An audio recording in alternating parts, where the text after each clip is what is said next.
Hey there. You're about to step into a world where the only rescue comes from within. The microphone breathes a quiet hum. The gentle shuffle of your breath syncs with the pulse of possibility. And somewhere, a distant clock ticks like a conductor urging you onward. Reality check. You're not in Kansas anymore, but you already knew that, didn't you? So, before you get comfy with your headphones, take a moment to like the podcast and subscribe, but only if it feels right. Share your location and local time so we can pioneer this journey together. Now, lean back, maybe dim your screen light, and let's drift into today's journey together. You wander through your own mind, eyes closed, senses alert. The familiar hum of self-doubt flickers at the edge of your awareness. But today, it meets your gaze, and you refuse to look away. One simple truth emerges as bright as a fist-sized star lodged in your chest. Nobody is coming to save you. Your life transforms the moment you decide to channel every ounce of energy into yourself. You are at the threshold of awakening inner focus. It's the moment when you recognize that ambition left unattended wilts like an unwatered garden. You lean forward in your chair, heart thudding like a wild hummingbird, because this is the pivot point, the pivot from waiting to doing, from hoping to acting. There's an ongoing debate about whether focus is innate or learned, and for now, you let the question sit like a warm pebble in your palm, curious but unhurried. Your surroundings blur, the soft whisper of curtains, the distant hum of traffic, the faint scent of coffee from the kitchen. Even the world outside is reminding you, every distraction, every notification, every internal whisper of later is a test of your resolve. Right now, you decide to lean into the tension. You decide to treat your attention as sacred currency, each thought a coin you spend with intention. Imagine your focus as a fortress under construction. Every thought diverted to comparison or excuse is a stone removed from the wall. You feel the cool weight of resolve settling in your shoulders, the blueprints of your future etched in your mind's eye. You place the first brick by conceding that the old ways, scrolling, procrastinating, waiting, must end. And then you witness something unexpected. A teacup on your desk, impervious to gravity, rising a fraction of an inch off its saucer. Not because of magic, but because your heightened awareness pulls even the ridiculous into sharper relief. The world seems both larger and more precise now. You taste the promise of potential on your tongue. Crisp, electric, alive. You realize that no pep talk, no waiting period, no external planner can substitute for the fierce, uncompromising choice to focus inward. You lean into that choice, and in that moment, your inner compass clicks into alignment. This chapter isn't just a rallying cry, it's the first brick in your fortress of focus. By the time you open your eyes, you've already crossed an invisible threshold. The world is still humming, but now it hums to the rhythm you set. You are the conductor, the architect, the warrior of your own life. You keep your eyes closed for a moment longer. The fortress of focus you began building trembles at the edges, tested by the world's cacophony. Outside your sanctuary, every ping and pop of digital life clamors for a piece of your attention. You open one eye, just one, and let the noise wash over you. Then you inhale, exhale, and decide. Not today. There's a universally acknowledged truth. Attention is the scarcest resource you own, and distraction is its most voracious thief. You feel the weight of that realization settle like a talisman in your chest. It's stark. It's undeniable. Silencing external noise is about more than muting your phone. It's about constructing mental soundproofing so robust that doubts, gossip, and junk information bounce harmlessly off your walls. You imagine yourself in a padded room made of your own disciplined thoughts. No unsolicited opinions, No half-baked hot takes. No quick checks that turn into hour-long rabbit holes. A curious debate swirls among psychologists. Scholars disagree on whether constant partial attention actually rewires our brains or simply reveals the fragility of our willpower. You tuck that question into your back pocket like a spare key, knowing you'll return to it when the fortress is more secure. You remember the teacup levitating in the last chapter. You smile, because you know now that even the absurd can feel more vivid when your mind is uncluttered. Speaking of absurdities, consider this. Somewhere, a group of librarians is teaching hamsters to recite Shakespeare in Pig Latin. You don't know why, and you're not sure you want to. But the absurd image makes you grin and reminds you how juicy reality can be once your senses aren't wasted on trivia. Your phone lies face down across the room, its screen dark, its sirens silenced. You admit to yourself that every buzz is an invitation to fragment your attention, to trade deep work for fleeting satisfaction. You resist the urge to pick it up, and a small wave of triumph courses through you, because resisting is itself a muscle you're strengthening. In this padded room, you conjure the voices that typically distract you. The friend who just wants to catch up. The news alerts clamoring for your outrage. The inner critic reminding you of every past misstep. One by one, you watch them float away like dandelion seeds on a breeze, leaving you in a rare hush that buzzes with creative energy. You lean forward in your chair, fingertips resting lightly on your desk. Your breath is steady, measured. A metronome reminding you the world outside is on pause while you decide what deserves your attention. You feel the solidity of your fortress walls. Each day you reinforce them with conscious choices about what you allow in and what you keep out. Imagine a grand library filled with every book ever written. Now picture yourself sprinting through it, grabbing random volumes at lightning speed, but never reading more than a sentence.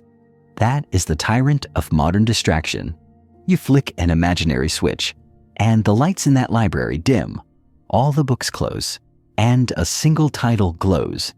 Your life's purpose means you walk up to it, brush the dust from its spine, and begin to read, page by page. Silencing external noise isn't about shutting out the world. It's about choosing which parts of the world you let shape your mind. You practice this choice when you turn off notifications for apps that offer no real value. When you set clear boundaries with well-meaning friends who don't understand your quest. When you refuse to click on every sensational headline promising cataclysmic drama. A gentle chime marks a full minute of uninterrupted focus. You open your eyes fully now and notice how the room feels larger. How the afternoon light takes on a golden clarity. The longer you stay shielded from noise, the more you perceive subtle layers of reality that used to be drowned out. The hum of your own determination, the soft flutter of new ideas taking shape, the steady beat of your heart reminding you that you are alive and present. You might wonder how to maintain this serene chamber of concentration when life kicks up dust storms of obligation. You steel yourself with small rituals, a 5-minute breathing exercise before every work session, a short walk without headphones to reset your senses, a strict no social media window during peak creative hours. Each ritual is a plank in your fortress floor, each boundary a beam in the wall. In the thick of a busy day, you tell a lie to yourself sometimes. I'll just check this one thing. But you've learned to catch that lie mid-air and redirect it. You speak an internal mantra. Energy toward growth, not greed for distraction. It's simple, crisp, imbued with Hemingway's precision. In moments of doubt, you recall the first brick you placed, the moment you fully committed to yourself. You breathe in that memory, anchoring your mind to the clarity you felt then.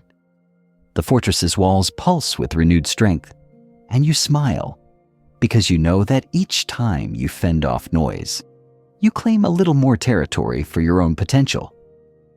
Silencing external noise transforms your entire landscape. Thoughts become deeper, creativity sharper, purpose clearer.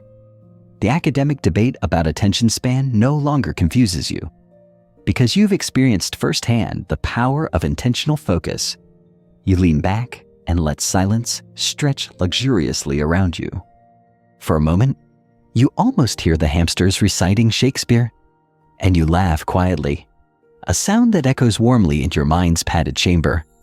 Then you turn your gaze inward again, aware that in this sacred hush, you are free to create, to plan, to dream without interruption. Your fortress stands firm. Every distraction you banish is a victory. Every boundary you enforce is a testament to your resolve. And as the world outside roars on, you remain calm, focused, unbreakable, the master of your own attention, the architect of your own destiny. You ease out of the padded silence. Your fortress walls echo faint applause from your last victory over distraction. And already, a new challenge stirs at your doorstep. You open your mind's door, and there it stands, the gauntlet of disbelief. You inhale sharply, a drumbeat in your chest, because you know that this chapter, fueling relentless belief, is the one where you fight for your dreams when no one else believes. One simple truth presses against your ribs like warm metal. Belief unbacked by action is an ember destined to die. You feel the heat of that realization galvanize your veins. It's unmistakable, undeniable. In your mind's eye, you see the faces of everyone who told you it won't work, the ones who offered pity instead of possibility, the friends who clucked sympathetically and gently nudged you toward a safer path. Their doubt floats around you in a gray fog, but you learn to inhale only the clear air of your own conviction. There's a curious debate among motivational scholars. Does belief create reality, or does reality create belief? You tuck that question behind your ear like a curious talisman, knowing you'll revisit it when your dream stands on firmer ground. You remember the surreal librarians and their Shakespeare reciting hamsters, an absurd delight that reminds you reality bends to focus and imagination. Now, imagine a troupe of theatrical squirrels reciting your life's mission in iambic pentameter. Odd, yet strangely fitting. Arise, bold dreamer, let no plea deter. The ridiculousness of the scene makes you grin uncontrollably, because if you can dream up such oddities, you can trust your mind to hold grander visions too. The world outside whispers that loving, supporting voices are essential for success. But here's a universal axiom. Real champions often tread paths alone. You lean forward in your chair, fingertips grazing the desktop, as though testing gravity, and commit to fight for your dream, even if you stand entirely alone. Your surroundings blur again. The gentle hum of the air conditioner seems distant. The faint scent of your tea curls lazily in the air. You feel primed, as though the world paused to watch this moment. You stand in the ring of your own making, gloves on, heart racing. You conjure your dream in vivid detail. The moment it's real in your life, the smell of dawn on victory's breath, the taste of triumph mingling with smoky espresso. You let each detail settle in your senses, constructing a cinematic vision so crisp that doubt quivers at its edges. There's no ceremonial trumpet, no marching band, only you and a chant that builds in your mind. I believe because I act. You pace in circles around your mental arena, each step landing firm, deliberate.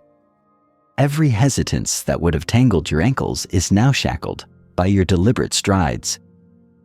You remember that moment in Chapter 1 when the teacup rose from its saucer, a memory that's become your secret proof that focus shapes reality.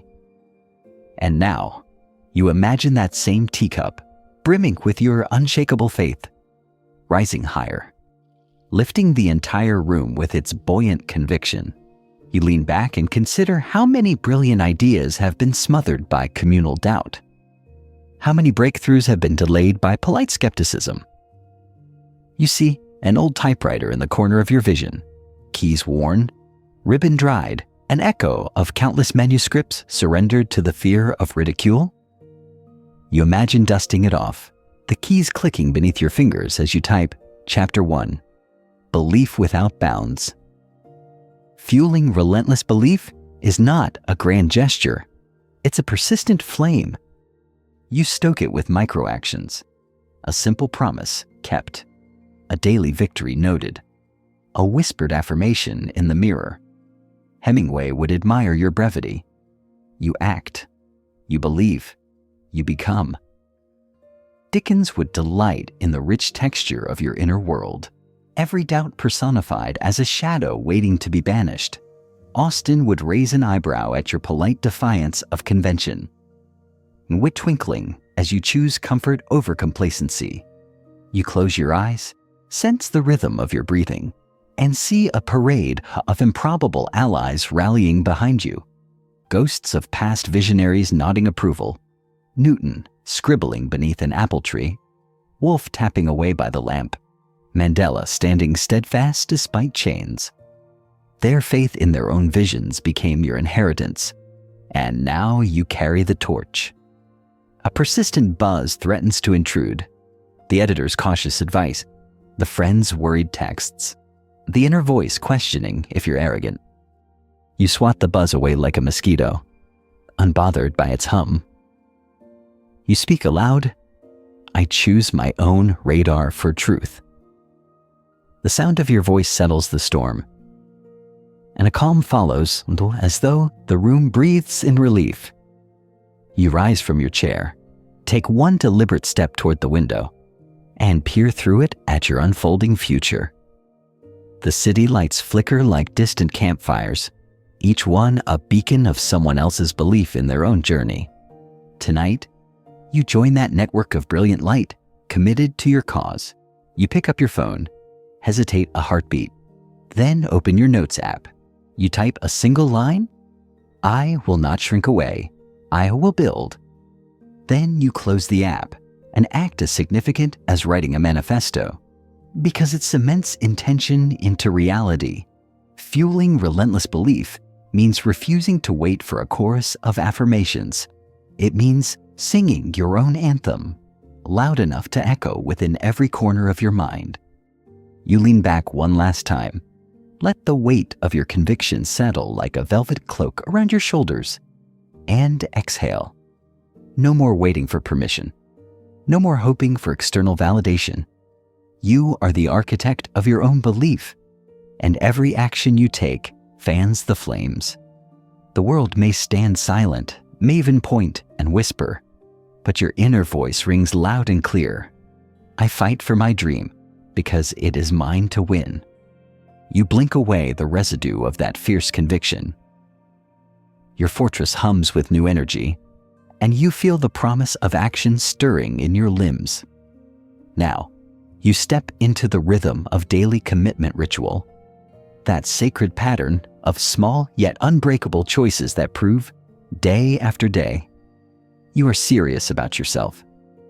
There's a universally acknowledged truth. Consistency compounds.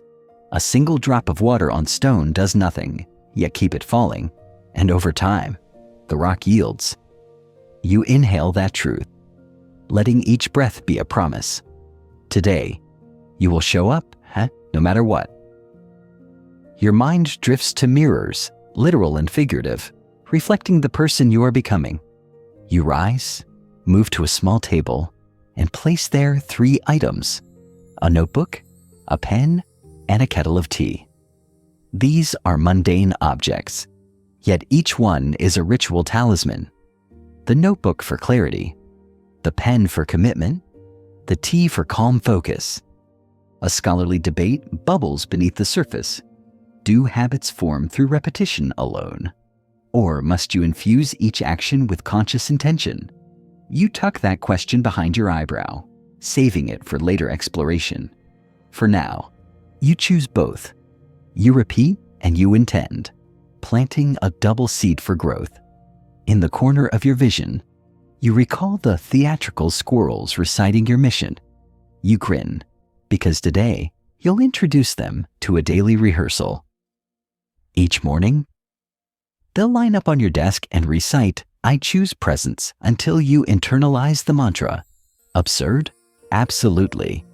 But absurdity can anchor habit in surprising ways. You pour water into your mug, steam spirals upward like a dancer in a spotlight, and cradle it between your palms. The warmth seeps into your skin, a gentle reminder that small comforts fuel great resolve. You lift the mug to your lips and taste the first delicate sip. It grounds you in the moment, tethering you to the present so you can't wander off into yesterday's regrets or tomorrow's worries. Next, you open your notebook to a blank page. You title it Daily Commitments and draw a vertical line down the center. On the left, you list 3 micro actions, 1 page of reading, 10 minutes of planning, and a single phone-free walk. On the right, you leave space for check marks.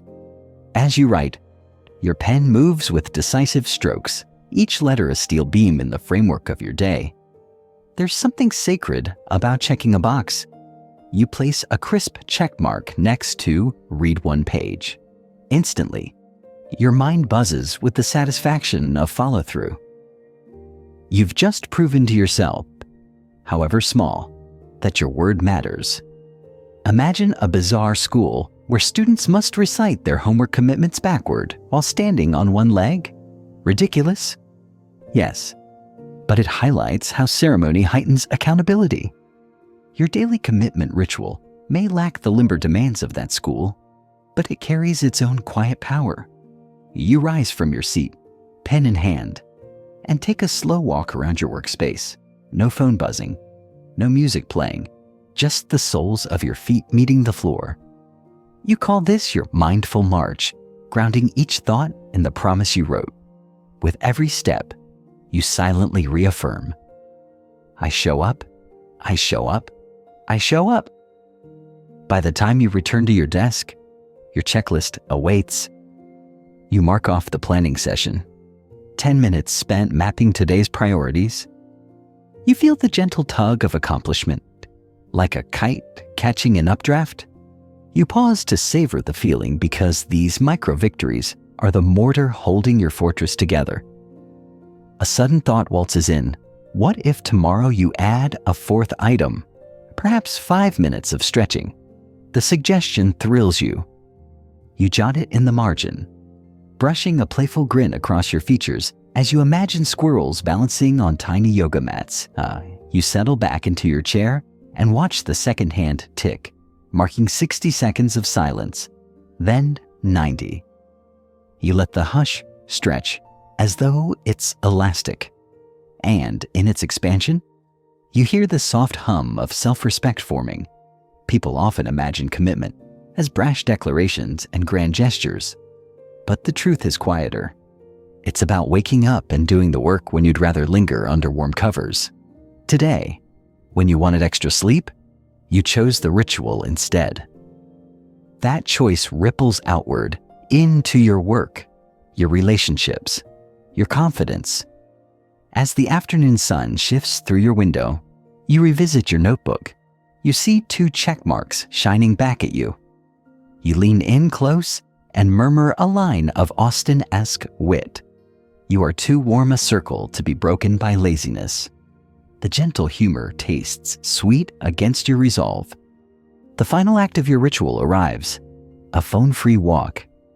You step outside, and the world feels new, as if you're visiting an old friend for the first time. Birds chirp an off-key symphony. Cars growl past with polite indifference, and the breeze carries the faint aroma of blooming jasmine. Each detail feels amplified because your mind is uncluttered, wired instead for presence. You walk the length of the block, a single loop, imagining that each footfall threads a golden cord between you and your highest self. You check off that final box mentally, a trifecta of tiny triumphs. back at your desk. You close the notebook and tuck it into a neat stack. Your kettle glows softly, empty now, a witness to your dedication. You lean back, stretch your arms overhead, and inhale deeply. Today's daily commitment ritual is complete. No fanfare, no audience, just you and your unwavering promise. And in that quiet victory, you sense the compounding effect at work. Day 1 yielded 3 check marks. Day 2 will bring 4. And before long, those micro-habits will sculpt a life you barely recognize as your own. You let that thought settle like fine dust on your shoulders. A subtle reminder that greatness is often built in silence, one check mark at a time. You rise from your desk, chest still warm from the quiet triumph of your daily commitment ritual. And there it is again, that sly whisper promising one more scroll, or just a peek, a distraction disguised in familiar clothes. Today, you stand at the threshold of purging all distractions, ready to root out every sapling of wasted attention that threatens your fortress of focus. A universally acknowledged truth hums beneath your resolve. Every distraction carries an opportunity cost. 1 minute spent doom scrolling is 60 seconds you'll never reclaim. You feel the pull of this realization like a compass needle snapping north, sharp, unwavering. You glance at the empty teacup from chapter 1, at the moth-eaten typewriter inked with abandoned dreams from chapter 3, and at the squirrels, once theatrical, now your cheerleaders, scurrying in your imagination with check marks instead of nuts. These callbacks remind you, you've conquered noise, stoked belief, and cemented consistency. Now it's time for surgical precision. A scholarly debate simmers quietly. Do external distractions hijack your focus? Or do fleeting desires reveal your true priorities? You tuck that question into your mind's pocket, knowing you'll return when you've sharpened your awareness to a razor's edge. Your first target is the glowing porthole on your desk, your phone. You cradle it, feel its weight, then place it in a drawer and close the lid like sealing a time capsule. No sudden snap, just a gentle click. And you breathe. Already, the air feels clear, your mind uncluttered. Next, you scan your workspace. Piles of unread emails crowd one corner, digital dust accumulating like yesterday's regrets. You open your laptop, navigate to the inbox, and create 3 folders: Action, Archive, and Delete. You move every message into one of these, ruthlessly triaging. If an email won't fuel your growth, it expires. At the end, your inbox glows empty, an altar of intention. You hear the faint memory of librarians and Shakespeare reciting hamsters chuckling in your head, reminders of whimsy. So you imagine a hamster in a tiny surgeon's mask, wielding a scalpel to excise a clickbait tab from your browser. The image makes you grin, and suddenly the work feels playful instead of punitive. Your phone remains asleep in its drawer as you tackle your browser's open tabs, 12 of them, each with a title more vague than the last. Article that looked interesting. Recipe I'll try someday. That one chart I'll revisit. You hover over the Close tab button, finger trembling. Then you channel that ritual urgency from chapter 4. I show up. I show up, and with a decisive click, you close them all. The tab count drops from 12 to 1. This script you're writing, you notice the hum of your digital watch, buzzing with unread notifications. You disable every non-essential alert, news, social media, promotional pings, until only your calendar and messaging remain. A gentle chime announces the change, and you feel lighter, as though you've shed a backpack full of pebbles. But distractions aren't solely external. Your mind flickers with internal diversions, worries about what's next, doubts about whether you're doing enough, tangents about dinner plans, you let each thought surface like bubbles in water, then pop them with a silent, "Not now." You place them into an imaginary jar labeled "Later," allowing them to wait politely while you stay locked in. Imagine a surreal scene, pink flamingos in business suits pacing around your brain's threshold, handing out tiny cocktails of what-if questions. You nod politely, accept one, then toss it aside, choosing instead a crisp glass of Focus on Now. The absurdity reminds you just how creative your mind can be at inventing distractions, and just how creative you can be at dismissing them. Your ears strain for the creak of the office door, expecting some urgent matter to derail your concentration. But the silence holds, protected by the padded walls of your intentional design. You lean forward, fingertips meeting softly on the desk, and feel the hum of creative potential vibrating beneath your skin. You implement a simple ritual barrier, a focus timer set for 45 minutes. No interruptions allowed. When it dings, you'll grant yourself a 5-minute break. Until then, every second is consecrated to the task at hand. It's a digital moat around your concentration castle. As the timer ticks, you jot a quick note in your notebook. Distractions banished, focus honored. The ink dries, a testament to your vigilance. You feel the momentum building, each tick a drumbeat, powering your forward motion. A gentle breeze drifts through the window, carrying a distant, off-key rendition of Happy Birthday from a passing party. You resist the temptation to peer out, remembering that every stray sound is a bell ringing for your attention. You anchor yourself by pressing thumb and forefinger together, an anchor point borrowed from mindfulness practice. You close your eyes briefly and ground yourself in the sensation. In this purified space, you return to your script. Words flow smoothly now, each phrase sharpened by the absence of interruptions. You realize that the real battle against distractions isn't fought in grand gestures, but in dozens of small obituaries written for dying whims. Here lies impulse to check Instagram, REP to urge for email binge. You finish your 45-minute session with a soft chime. You stretch your arms overhead, muscles humming with satisfaction.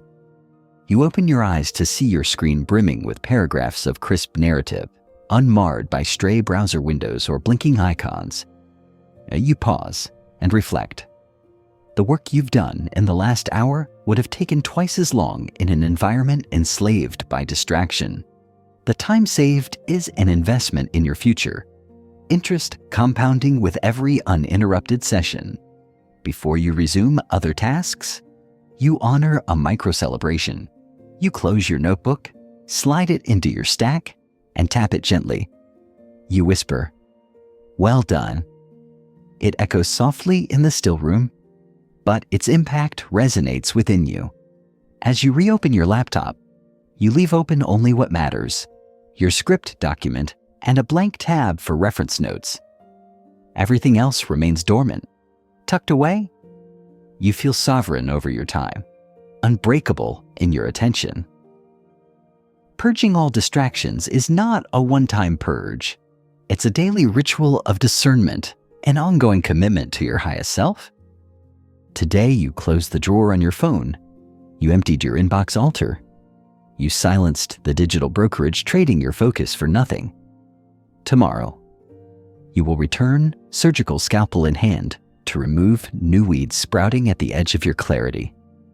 You lean back, chest swelling with a quiet pride.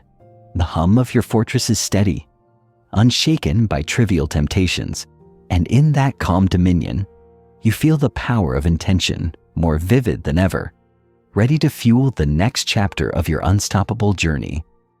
You lean back from your focused screen, eyes tracing the quiet edges of your sanctuary.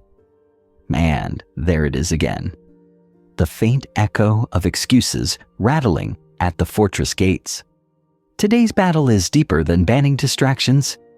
Today, you stand firm in owning your choices, embracing full responsibility for every outcome in your life.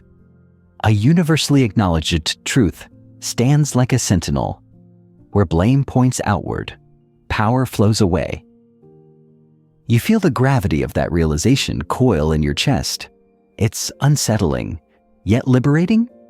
In your mind's theater, you replay moments when some external force seemed to shoulder your setbacks. Traffic made me late.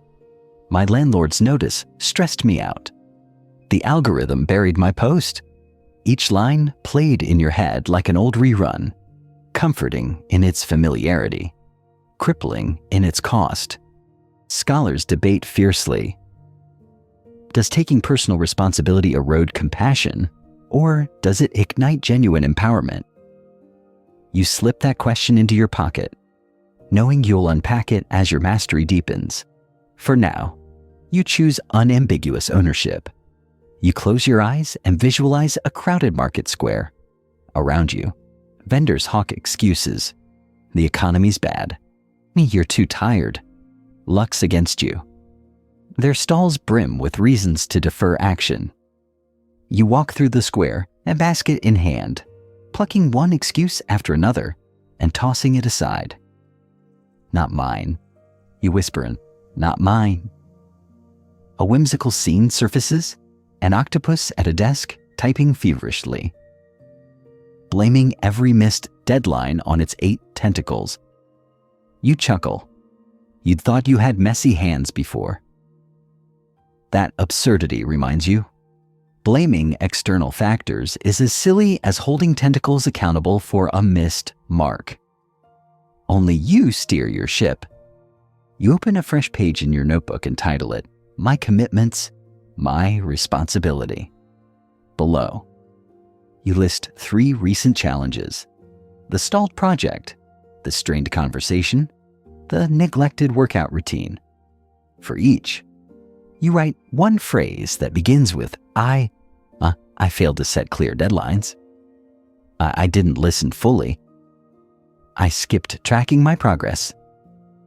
Each admission stings, but each also unchains you. Imagine you're in a courtroom, but there's no judge, nor only you presenting the case for your own life. You stand, voice steady, and state your failures without apology. Then you propose solutions. I will set time blocks. I will ask clarifying questions.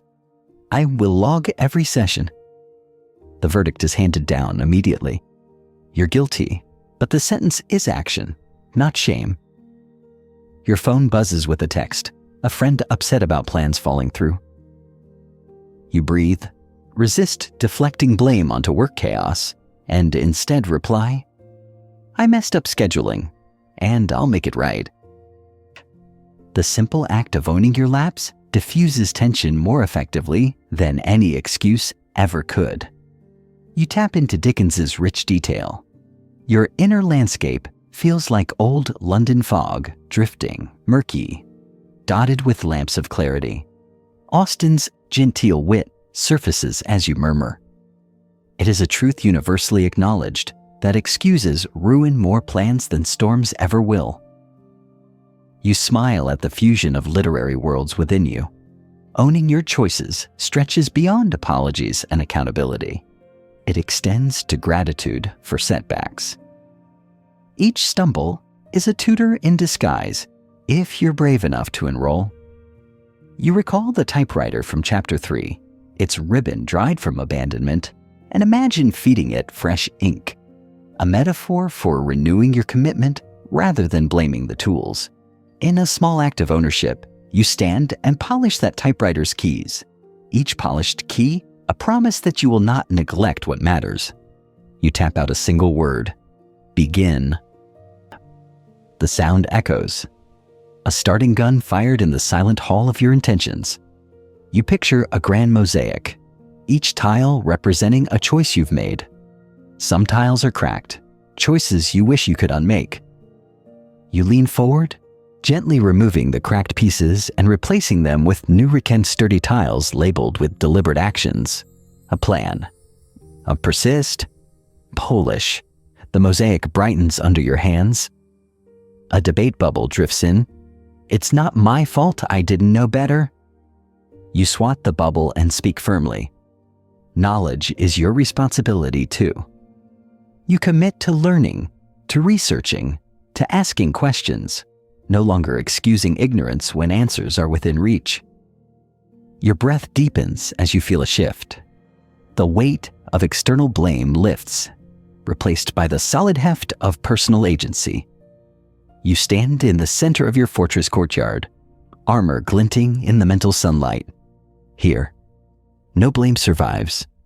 You close your notebook, heart steady.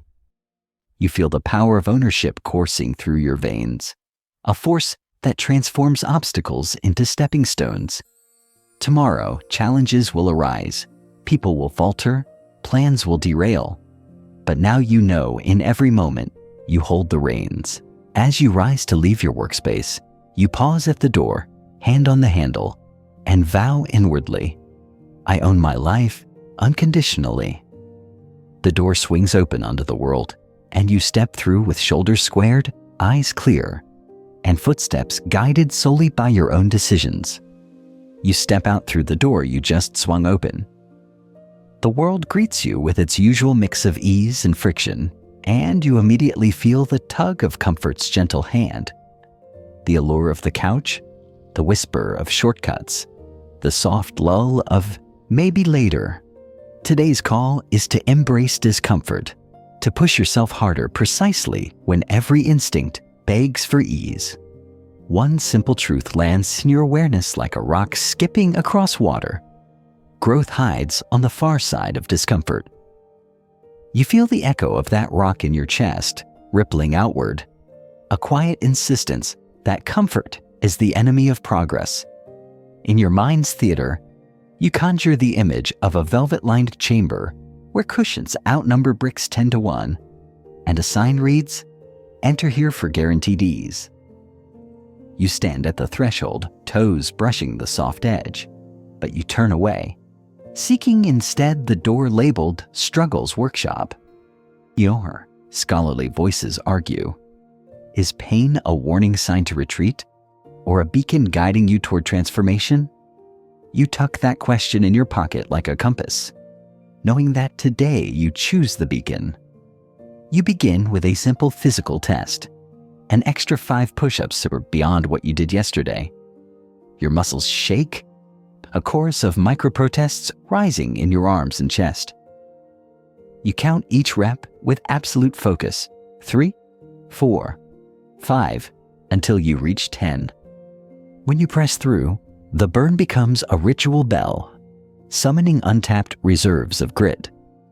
There's a delightfully off-kilter morsel weaving through this challenge. You imagine those theatrical squirrels donning sweatbands, panting in solidarity as they copy your push-ups. Tiny tails wagging with exertion. The absurdity makes the pain feel playful, a shared joke between you and your inner sense of humor. Breath ragged. You stand tall and transition to a mental exercise, reciting your goals backward. Win until you focus. Growth fuels you. Build until you begin.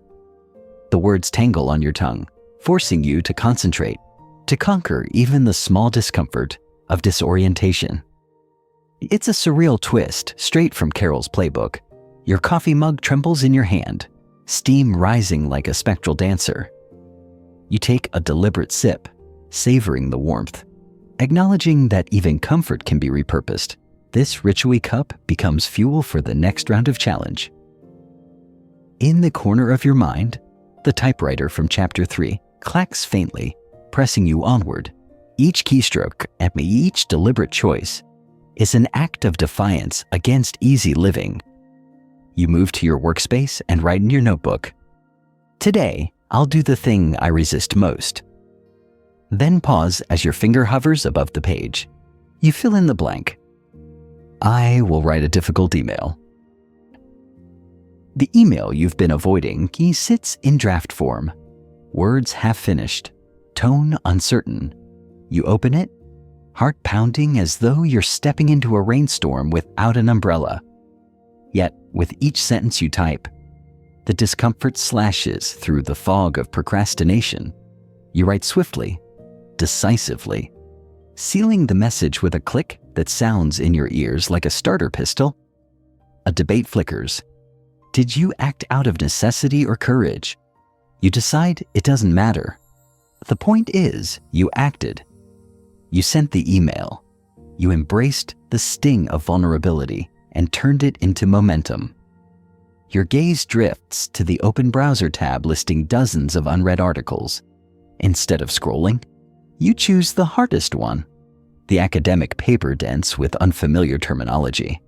You read deliberately, each sentence a workout for your mind, savoring the mental resistance as it sculpts new neural pathways.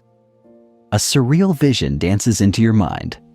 Librarians riding hamsters, now grading your reading comprehension with tiny red pens.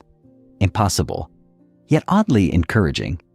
You lean into the whimsy, letting it buoy you through the toughest paragraphs. With that mental marathon behind you, you stand and stretch, muscles creaking in a chorus of awakened feeling. You walk to your window, rise onto your toes, and hold the position for a count of 30. Tension hums through your calves, a lightning grid charging your determination. You recall the push-ups, the backward mantra, the difficult email, the dense academic read, and see a pattern emerge. Discomfort isn't a gatekeeper to avoid. It's a guidepost marking the border of your current capacity. Every stretch across that border expands not only skill, but identity. In this moment, the world outside feels sharper. The distant bark of a dog, the drone of a passing bus, the flutter of leaves in a stray breeze. Each sensation hums with the vibrancy that only discomfort can unlock. You return to your desk and write one final note in your notebook. Discomfort is my ally. You draw a small sketch of a battered but smiling armor, each dent labeled with a recent challenge you conquered. This visual becomes your roadmap, proof that every scratch is a story, every ache a medal. A gentle timer chime signals a break. You lean back, eyes closed, and allow a subtle grin to spread across your face. The discomfort parade has marched through. Now peace settles in its wake, softer and sweeter than any unearned comfort. You reflect on that scholarly question again, pain as warning or beacon, and realize that pain is both. It warns you when you harm yourself, but it also beckons when you're on the brink of growth. You choose to listen to the latter. You lift your mug for another sip of coffee, this time tasting victory's aroma. You imagine the squirrels cheering, each pumping a tiny fist. Their absurdity, now a cherished companion on this journey. As you prepare for the next task, whatever it may be, you feel a new ease with unease. The world's friction no longer repels you. It attracts you as the forge attracts iron. You stand ready, emboldened to lean into every challenge. Because from now on, discomfort is no longer an obstacle. It's the workshop where you craft your strongest self. You settle back into your chair, muscles still humming from yesterday's workshop of discomfort. And as you gaze at the half-finished script on your screen, a new lesson whispers through the air. Trusting unseen growth, even when results remain invisible. A universally acknowledged truth hums softly. What you water in private will bloom in public, though you may not glimpse the bud's first tremor beneath the soil. You feel that truth settle into your bones, a quiet assurance amid uncertainty. In your mind's laboratory, you envision two seedlings side by side, one bathed in sunlight, the other buried in darkness, watered with equal care. Only time will reveal which has stronger roots. That ongoing debate among gardeners, nature versus nurture, mirrors the silent question in your own journey. Is growth always visible, or does it sometimes hide in hidden chambers? You tuck that question into your pocket for later contemplation.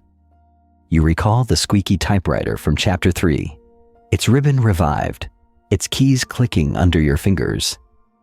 You remember how the first chapter took shape before any reader heard it, an echo of how every seed of effort sprouts beneath the surface, long before you notice. As you exhale, a surreal scene unfolds.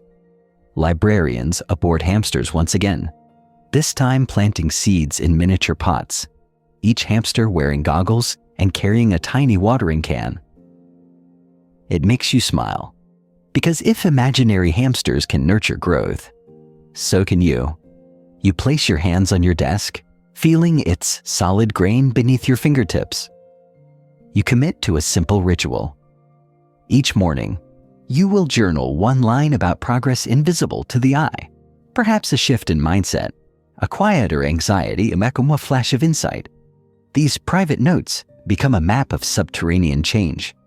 May you open your notebook and draw a vertical timeline with 2 columns, visible wins and invisible wins. Under invisible wins, you write, stayed calm during crisis, resisted temptation, held focus for 20 minutes. These entries feel weighty, like hidden gold bars stacked in a vault. A scholarly debate coils in your mind. Does effort without immediate outcome breed frustration or fortify patience? You tuck it behind your ear, knowing you'll return when impatience knocks. For now, you choose to fortify patience. You sip your tea, steam curling like a secret message, and let your thoughts drift to earlier chapters. The fortress walls, the padded silence, the push-up workshop. You realize each was an investment in your inner infrastructure, building strength you haven't had occasion to display yet, imagining a flourish from Dickens. You feel the richness of your inner world expanding in quiet corridors, muffled footsteps of progress echoing unseen. An Austen-like wit surfaces as you murmur. Patience may be a virtue, but invisibility is its stubborn cousin. You stand and wander to the window, peering out at the cityscape. Skyscrapers rise like seeds of ambition from concrete soil. You sense that beneath the bustling streets, foundations are shifting, subway lines rerouted, pipelines laid, imperceptible work enabling the visible skyline. Your own internal foundations follow the same pattern. A gentle chime reminds you of your planned writing session. 45 minutes of uninterrupted focus. You reset the timer with newfound perspective. The time you invest now is not measured by visible output alone, but by how richly your inner garden thrives.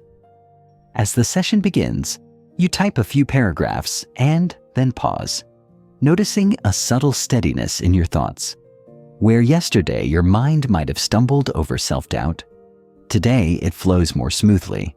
It's easy to overlook, but you note it. Felt resistance soften. You jot it beside your invisible wins column. The cursor blinks patiently, and you recall the hamsters planting seeds. Each click of your keyboard is like a tiny watering. No flourish appears on the page yet, but you trust the process. You lean back, close your eyes, and visualize roots branching down from your efforts, root hairs absorbing nutrients deep in the soil. You feel the branching within your own mind as new neural pathways take form. It stirs a gentle thrill. A debate flickers. Should you demand evidence of growth or honor faith in the unseen? You choose faith, you whisper, I trust the roots before the bloom. Delightful absurdity returns. You imagine the squirrels from Chapter 4, now sporting gardening gloves, inspecting your evolving manuscript like prized orchids. Their squeaks of approval cheer you as you type. You open your reference folder, dozens of articles bookmarked for future reading. Instead of diving into them now, you close the folder, acknowledging that sometimes restraint is the most potent fertilizer. You note this restraint under invisible wins. Footsteps echo outside your door, the world hurrying past. Yet here, time stretches like warm dough, pleasingly pliable. You feel untethered from the ticker of immediate demands. Your tea mug sits empty beside you, a quiet monument to acts taken. You look at the steam pattern fading on the saucer and see in it a reminder. Evaporation is a sign of transformation, even though water vanishes. Like your own efforts, sometimes progress is the vapor you cannot cling to, yet it fills the air. You finish your writing session, 200 words added, but the true harvest is the gentle expansion within. Clarity of thought, calmness under pressure, patience deepened by practice. These cannot be counted in word counts, yet they matter more. You reopen your notebook and tally 3 invisible wins. You draw a small star beside each entry, an invisible constellation charting your growth. As you stretch your fingers, you realize the rhythms of patience and persistence have become more familiar. Woven into your daily cadence, the unseen becomes your companion, rather than your frustration. You close your notebook, breathe deeply, and speak aloud. Invisible growth is still growth. The words ring clear in the silent room, and you let them settle like seeds ready to sprout. Rising from your chair, you feel a calm confidence grounding you. You step away from the desk, knowing that even when nothing seems to move, the roots of your effort are growing deeper, preparing for the moment they push through the surface in a brilliant bloom. Your journey continues, unseen yet steady, trusting that every silent season holds the promise of a spectacular harvest. Your morning begins as usual, breath steady, coffee warm, fortress humming. Yet today, a new directive pulses through you, locking into your vision until you win. You sense that clarity of purpose must become your constant companion, guiding every choice and every action. A universally acknowledged truth settles like sun on your shoulders. A life without a clearly held vision drifts aimlessly like a ship at sea without a compass. You feel the weight of that truth anchoring your resolve. In your mind's harbor, you picture 2 boats moored side by side, one sturdy vessel with its prow fixed toward a distant lighthouse, the other listing, sails slack, its captain distracted by passing gulls. That debate among mariners, charting versus drifting, echoes now. Is purpose born from planning or from the wind's whim? You tuck that question beneath your anchor, knowing you'll revisit it when storms arise. You recall the padded silence of Chapter 2, the push-ups of Chapter 7, the invisible wins of Chapter 8, all milestones along the path to this moment. Each callback is a lick of mortar holding your vision's framework together. You open your journal to a fresh page titled North Star and draw a single star at its center. Around it, you write 3 descriptors of your ideal future: impactful, free, fulfilled. As you write, each word ignites a vivid tableau in your mind, speaking to a captivated audience, wandering a sunlit path unfettered, drifting into sleep with complete contentment. A playful debate trickles in. Must a vision be rigid to guide you, or flexible enough to evolve? You let it swirl in your thoughts like leaves in an autumn breeze, choosing for now to balance both, anchored yet adaptable. You rise and stand before a window overlooking the waking cityscape. You raise a finger and draw an imaginary arrow from your heart toward the far-off skyline. That is my destination, you whisper. Every choice I make today aligns me with that point on the horizon. In your workspace sits a large blank whiteboard you've resisted using, fearing complexity. Today, you wipe it clean, then sketch a simple timeline. Now, vision. Beneath, now. You note your current projects. Beneath vision, you revisit impactful, free, fulfilled. A single arrow ties them together.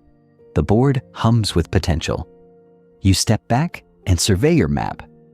Each project either points up toward your star or veers off course. A stray task, organizing old receipts, shimmers under a red question mark. You hum Dickens's rich tone. Only what serves the journey may pass. With a single gesture, you strike through the task, relegating it to a later cloud at the whiteboard's edge.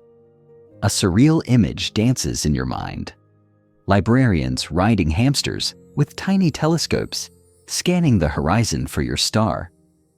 Their absurd earnestness makes you chuckle, reminding you that vision need not be solemn. It can carry whimsy. You return to your desk and draft 3 alignment checks in bullet form. Does this action move me closer to impactful? Does this decision grant me more freedom? Does this task deepen my sense of fulfillment? For each meeting request, each email, each notification, you commit to ask these questions, quick filters that lock your attention to your lighthouse star. As notifications chime in, you practice the filter. A calendar invite appears to attend a last-minute networking event. You hover, then imagine the redirection. Will this event bring me closer to impact, freedom, or fulfillment? A swift mental recalibration follows. No, it won't. You decline with gratitude, freeing your schedule for high-leverage work. Your coffee mug empties. You pour a fresh cup and savor the aroma, aligning each inhalation with your star's qualities. Steam curls up like a ribbon spelling out purpose, a gentle reminder that even small rituals can tether you to your vision. You reopen your project document and apply the alignment checks to each line. Some tasks remain, others are deferred. Your focus grid shimmers with clarity. Every remaining item bears a badge. I, a F, or every F. No task lacking a badge survives. There's an understated power in this ruthless clarity. You feel your mind unclutter, purpose sharpening into a precise instrument. Even indecision quivers at your resolve. A debate flickers. Can you lock into one vision too tightly, blinding you to serendipity? You decide to allow a single exploration slot each week, time to wander, to pivot, to invite surprise. This slot sits at the bottom of your whiteboard timeline, labeled serendipity, ensuring that focus coexists with exploration. You stand and stretch, then walk to your bookshelf. You pull out a favorite title, perhaps a biography of someone who balanced vision with adaptation. You flip to a marked passage. He held his vision like a beacon, but let the waves shape his craft. You smile, feeling kinship across time. Returning to your desk, you engage in a short writing sprint, 15 minutes on your most critical vision-aligned project. The timer begins. You pour your energy into it, and the world around you fades. Every word, every click is tethered to the star you drew. When the sprint ends, you lean back, chest swelling. You glance at your whiteboard. The arrow still points, the star still glows, and now your tasks cluster neatly along its trajectory. You murmur Austen's genteel humor. Fortune favors the focused. You close your journal, pocket its pages, and stand in the center of your fortress room. You raise your hands overhead, forming the shape of a star. You exhale, feeling the alignment suffuse your limbs from crown to sole. Locked into your vision, you step forward. Each move, each decision, each moment a footfall on the path to impact, freedom, and fulfillment. You know now that nothing can sway you, so long as your internal compass remains fixed on that guiding star. You stand at the threshold of a new dawn, resilience humming in your veins from the vision you locked into yesterday. And today's call is clear. Rise again every time you fall. You sense that true strength isn't avoiding the tumble, but the relentless act of standing back up. A universally acknowledged truth presses against your awareness. Setbacks are inevitable, but defeat is optional. You feel that truth settle like warm metal in your palms. A tangible reminder that power lies in your response, in your mind's arena. You picture two figures, one crumpled on the ground. eyes fixed on the sky in resignation, the other dusting off their knees, fists clenched, rising with a defiant grin.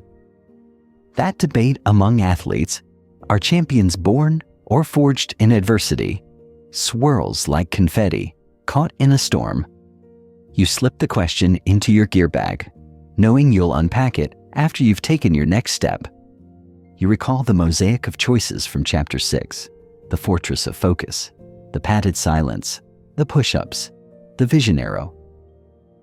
Every fragment of your journey has prepared you for this moment.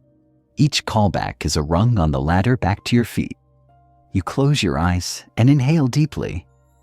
Then recall the first time you felt knocked down. The stinging pang of failure, the hush of disappointment.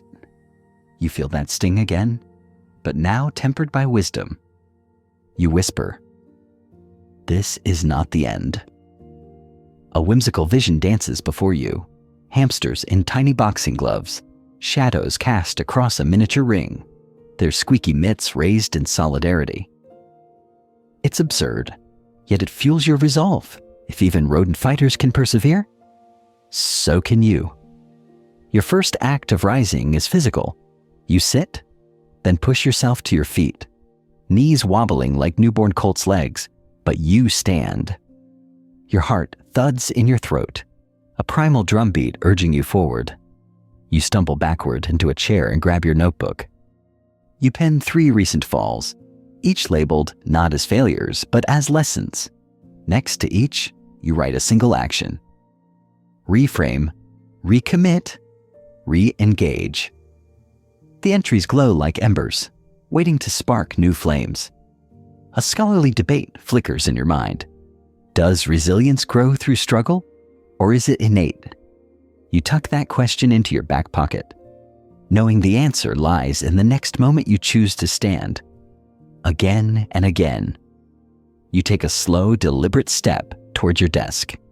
The floorboards creak under your weight, each creak a victory song. You sit, open your project document, and rewrite a single paragraph you abandoned after criticism. You delete the self-doubt and type instead, "I refine, I learn, I move on." The keystrokes echo like a bell ring, announcing your return. Your phone buzzes with a blunt critique from a colleague. Instinct whispers, "Hide," but you tap the notification, read the message, and thank them for their honesty. You breathe, knowing that discomfort is the hammer that tempers true resilience. You pour a fresh cup of tea, steam swirling like smoke signals, and sip, feeling warmth cascade through you. In that moment, you recall Dickens's lush prose.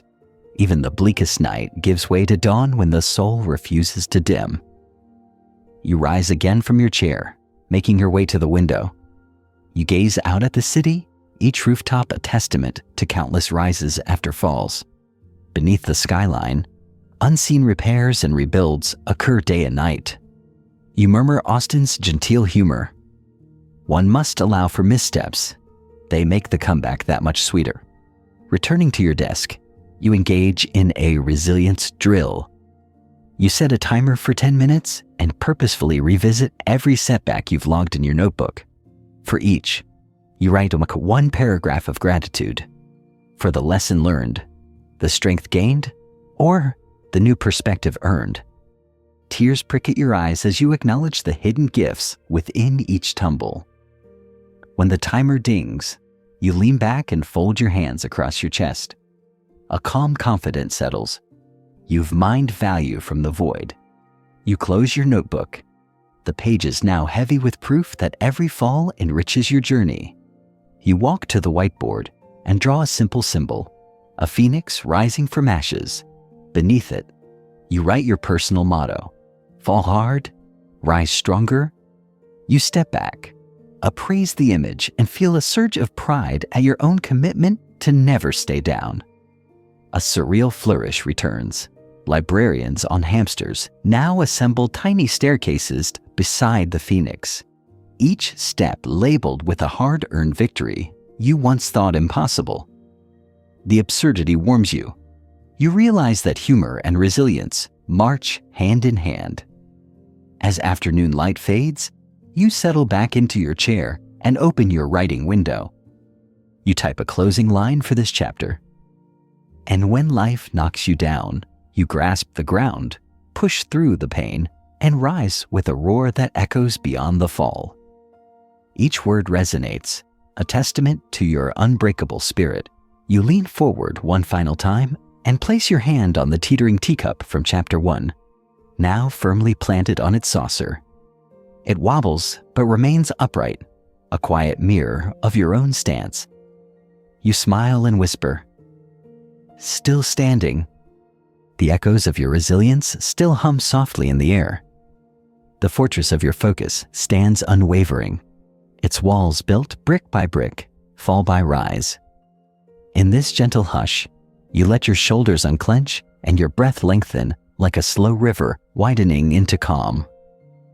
Night drapes its velvet cape over the world outside and inside. The quiet glow of your desk lamp feels like a guiding star. You feel the weight of the day settle into your bones, each triumph and each stumble woven into the tapestry of your becoming.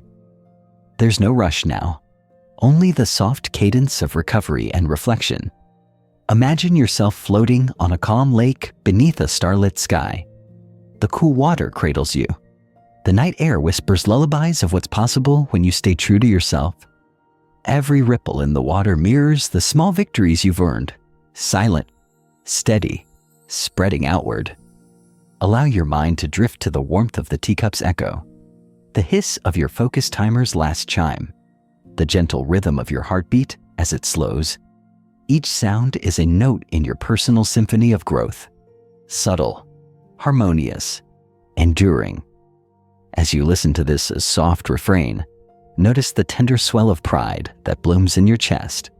It's not the loud applause of crowds, but the intimate nod of your own soul, acknowledging how far you've come and how far beyond you still can go.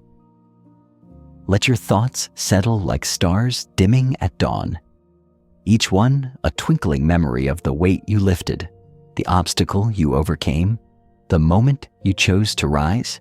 In this space, surrender to the peace that follows purpose, the warmth that follows resolve. Soon, you'll close your eyes and drift into dreams seeded by today's lessons, dreams that shimmer with the promise of new chapters, new rises, new victories. But for now, linger here in the glow of your own strength, wrapped in the soft whisper of well-earned rest. Have a good day.